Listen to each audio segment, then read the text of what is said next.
আমাদের কাছে ইনফরমেশন এখন পর্যন্ত তথ্য উপদেষ্টা উনি পদত্যাগ করেননি, এটা হলো আমাদের কাছে ইনফরমেশন। আর বাকিটা ওনার বিষয়, আমরা এই বিষয়ে আর মন্তব্য করতে চাই না।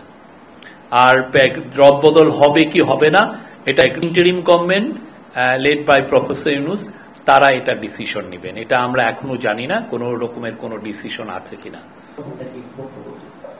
আমরা প্রোটেস্ট করার রাইট সমস্ত পলিটিক্যাল পার্টির আছে, ওনারা প্রোটেস্ট করছেন।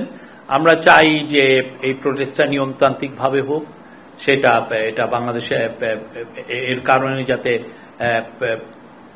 ল অ্যান্ড অর্ডার সিচুয়েশন অবনতি না হয় সেটা আমরা চাই।